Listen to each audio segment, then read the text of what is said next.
They're both chic, both have class, but somehow they're completely different. The BMW is more of a respectable station wagon, while the A7 is more of an elegant coupé with shooting brake qualities.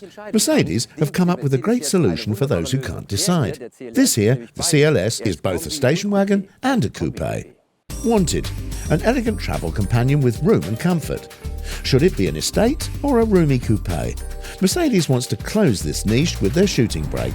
But what kind of attributes does, a hermaphrodite like this have to offer? And what's the target group? None of our test motors can be had for under €55,000, meaning that this price range is intended for either the stylish businessman or the well-heeled family man. And this clientele values appearances. The high quality of these luxury cars is standard and the price almost incidental. Purchasing decisions are mostly made on the optics. Although tastes are different and therefore looks and image are perceived individually, we have still used this view in our comparison, and here is the style judgment we've come up with. Luxury car buyers want to dissociate themselves from the tediously samey saloons or four-door coupés. They want to stand out. The BMW Touring doesn't quite do the business though. It looks too sensible, too sober.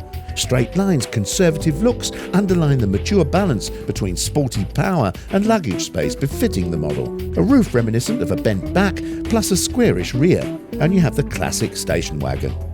The A7 is totally different, fresh, modern, and the deep sloping rear is really bold. The line is stretched and lowered at the same time, making it appear much more graceful than it actually is. Okay, the design may be a little too smooth, as Germany's slimmest fashion cruiser is still waiting for its breakthrough. So it's the golden mean. This is what the shooting brake is all about. It has adopted the name and the face of the successful CLS, but has developed enough individuality at the rear. The stretched window line, framed in chrome, makes the profile exciting and underlines the car's length as well as the low roof line.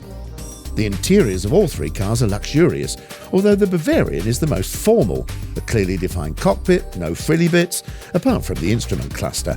This is digital and changes colours according to the driving mode. There's still a real ignition key in the cockpit of the shooting brake. The materials, the analogue clock, all very stylish. It's just the wood decor that has a plastic feel to it. You feel right at home in the A7. Classical, sporty round instruments, a retractable monitor. In contrast to the Mercedes, the wood really is artificial, but doesn't look like it. This works well. In the end, beauty is in the eye of the beholder. Neither car can grab the points here. The real differences begin underneath the bonnet. 306 horsepower, 310 horsepower, and another 306 horsepower. These motors have a lot of horses under their bonnets, and need them too, because in a luxury car, you don't just want to look good, you want to move fast too. All the rev counters reach 7,000. All manage 250 Ks. We compare petrol-driven motors in the 300 horsepower class. BMW and Audi charge their 6 cylinders differently. Mercedes aspirates its performance. That may sound nifty, but the competition leaves the CLS well behind in every way. The shooting brake's 3.5 litres manage 306 horsepower and 370 newton meters. It sprints up to 100 Ks in 6.4 seconds. The 10.3 litre fuel consumption is the best in the test, but its road performance is behind the others.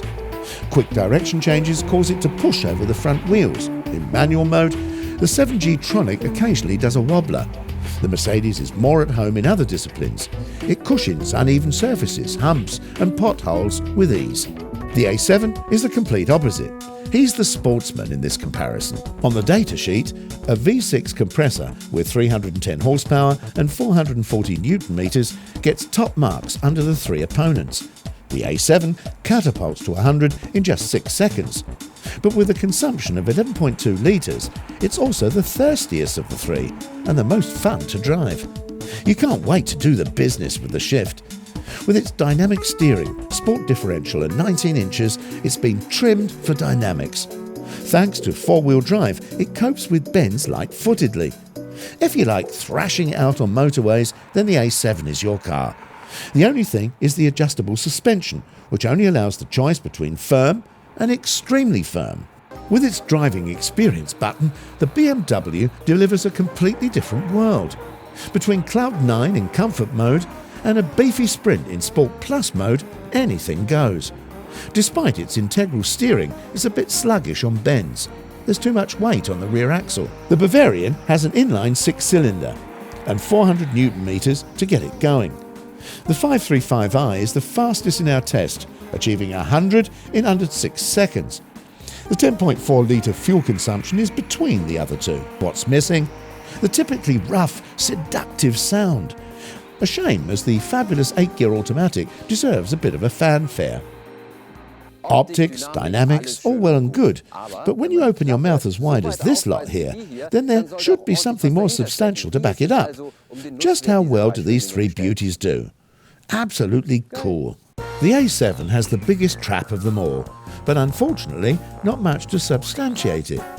The flat roof of the 1,390 litre compresses the boot volume considerably.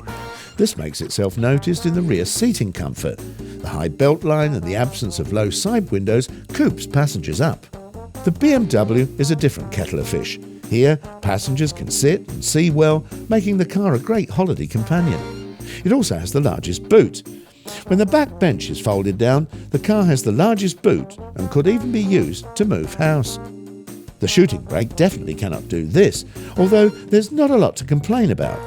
Sure, the boot is more suited to carrying the golf bags, but with 1,550 litres, that's still more room than in the normal CLS. But when getting in the back, you still have to duck your head.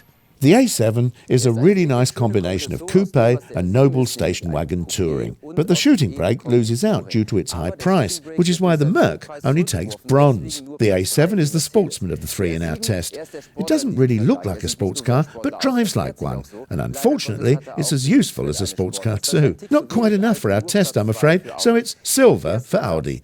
Gold and first place goes to the BMW, ultimately because it offers the most room. But to be honest, that's hardly a surprise. After all, it's the only fully fledged station wagon in our comparison. In the end, it was the price that gave the shooting brake the kiss of death. Our test car carried a €66,819 price tag. A handsome sum, more than both of its competitors from South Germany. $56,050 for the BMW and $59,100 for the Audi. But hold on, what did we say earlier? Wasn't it that in this category of cars, the price doesn't really make any difference?